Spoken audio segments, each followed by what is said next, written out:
ভাবিকে ইট পাথর দিয়ে মেরে ফেলতে হবে। যারা দেবরের সাথে জেনায় লিপ্ত হয়েছে এদেশের লাখো দুলা ভাইকে ইট পাটকেল দিয়ে মেরে ফেলতে হবে। যারা সেলিকার সাথে জেনায় লিপ্ত হয়েছে এদেশের লাখো নারী পুরুষকে ইট পাটকেল ফেলতে মেরে ফেলতে হবে। যারা বিবাহের পরে পরকীয়া প্রেমে লিপ্ত হয়েছে।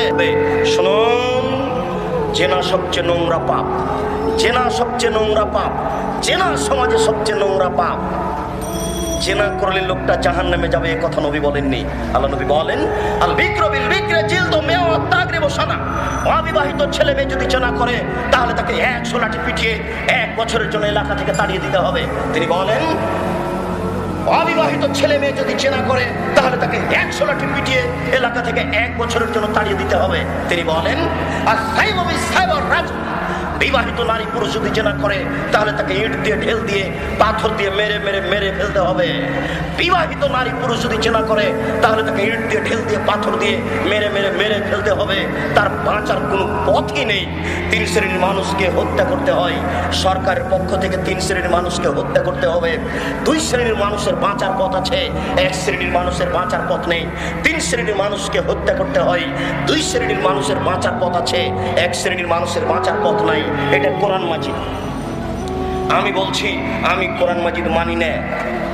আমি বলছি আমি 5 ওয়াক্ত নামাজ মানি না।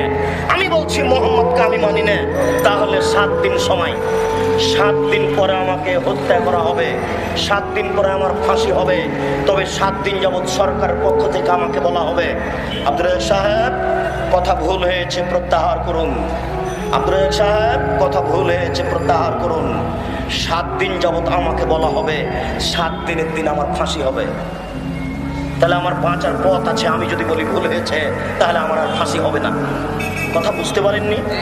তাহলে ফাঁসির যোগ্য হওয়ার পরে আমি বেঁচে গেলাম। আরেকটা 2, আপনি যদি আমাকে হত্যা করেন তাহলে আমার বাপ মা আপনাকে হত্যা করে নেবে। আপনি যদি আমাকে হত্যা করেন আমার বাপ মা আপনাকে হত্যা করে নেবে। এর নাম কেসাস। তবে আপনার বাঁচার পথ আছে। আমার বাপ মা যদি বলে, যাক যাক তুমি অন্যায় করেছো করেছো, তোমাকে আমরা হত্যা করব না, যাক।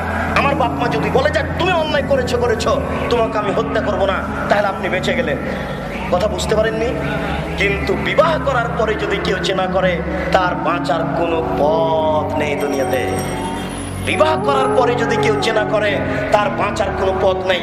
এদেশের লাখো ভাবিকে ইট পাথর দিয়ে মেরে ফেলতে হবে। যারা দেবরের সাথে জেনায় লিপ্ত হয়েছে এদেশের লাখো দুলা ভাইকে ইট পাটকেল দিয়ে মেরে ফেলতে হবে। যারা সেলিকার সাথে জেনায় লিপ্ত হয়েছে এদেশের লাখো নারী পুরুষকে ইট পাটকেল দিয়ে মেরে ফেলতে হবে। যারা বিবাহের পরে পরকীয়া প্রেমে লিপ্ত হয়েছে